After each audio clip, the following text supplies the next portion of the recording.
In late 1939, Dr. Arthur Geschke accepted a call to serve as a medical missionary in Southeast Asia. He, his wife, and their infant son left San Francisco on a Japanese liner headed for Thailand.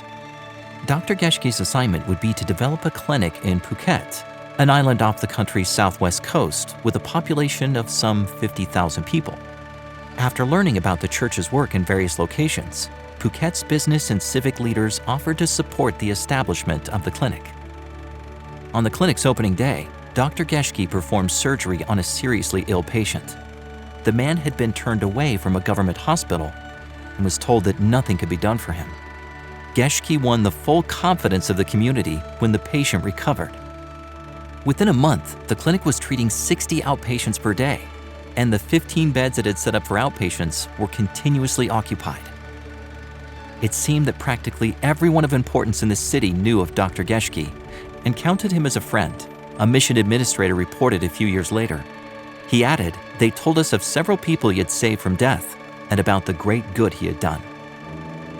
The United States' entry into World War II in December 1941 brought the thriving work of the Phuket Mission Clinic to a halt after just 1 year of operation. Dr. Geschke contacted the British consul in Phuket and received instructions to arrive with his family at the beach in 10 minutes. There, they were picked up by a British vessel en route to Singapore. The ship was buzzed by Japanese dive bombers, but they did not attack, probably because the captain had ordered the British flag to be removed and replaced with the flag of Thailand, an ally of Japan. The Geschke family and other missionaries boarded the last American freighter out of Singapore before that city was captured. The ship sailed south to Cape Town, South Africa, since a Pacific crossing was deemed too dangerous. Part of the crew deserted in Cape Town, but the ship proceeded to cross the Atlantic, sailing in a zigzag pattern to escape enemy torpedoes. It arrived safely in New York 2 months later. Phuket Mission Clinic, later known as Phuket Adventist Hospital, reopened in July 1949. New structures have been built over the decades, and the hospital services expanded. Renamed Mission Hospital Phuket in 2002, it's an 83-bed hospital operated by the Southeast Asia Union Mission. After retiring from full-time medical practice, Dr. Geschke moved to a mountain home near Yosemite National Park in California, United States, and continued to practice medicine on a limited basis into his 80s. He died just shy of his 93rd birthday. Dr. Geschke spent his life in service to others, and his legacy lives on to this day. For more stories about pioneer missionaries, visit encyclopedia.adventist.org.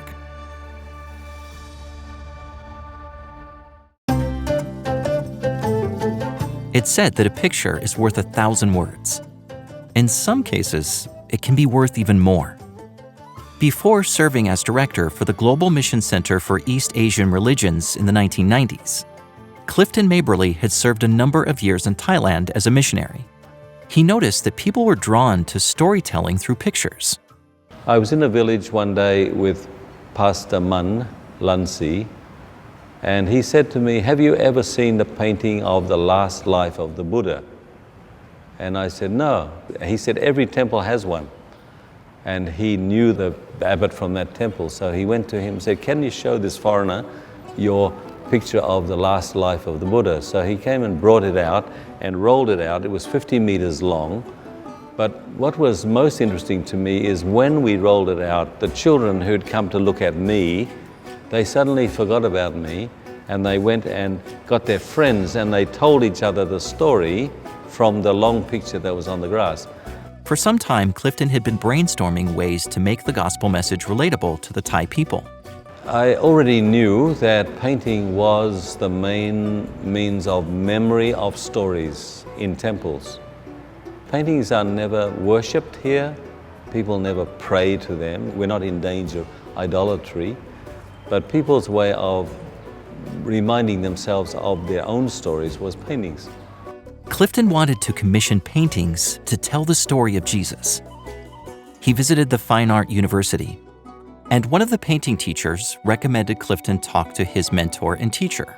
So I went to the Teachers College, found him, and said to him, I got a strange thing here. I want to tell a story that hasn't been told in Thailand before, but I want to do it through Thai art, not because it has to, but because it may speak to heart better, and it also will be a talking point rather than bring in art from somewhere else.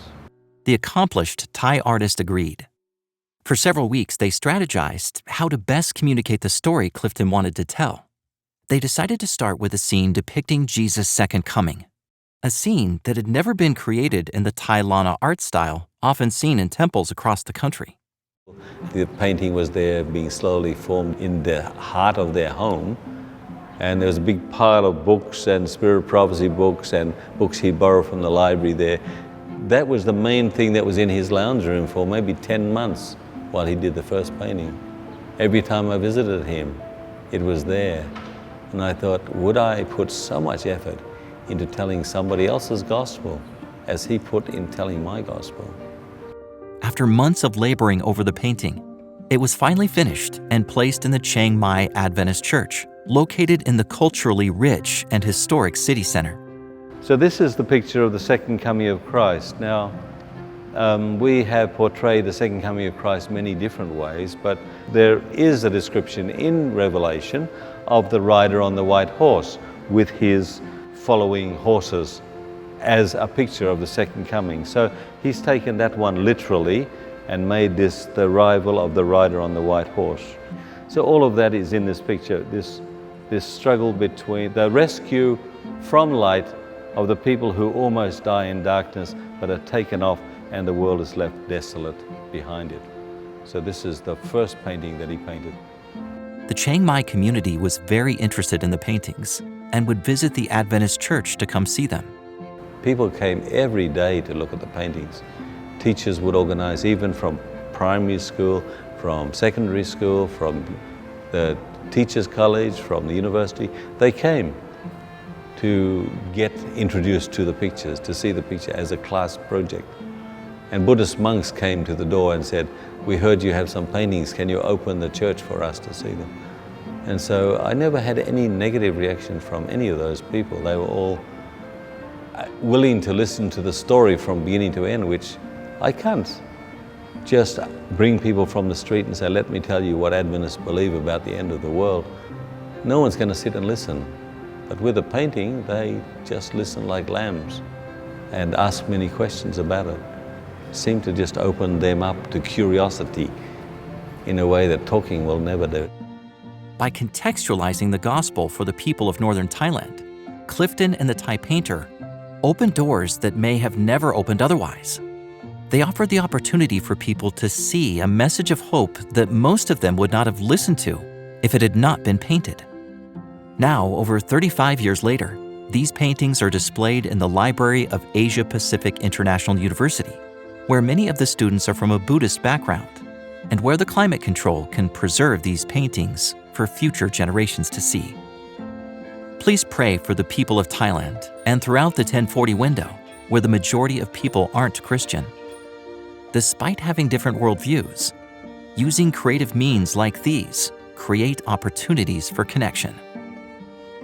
What about mission in your community? Are there ways you can contextualize the Adventist message to those around you?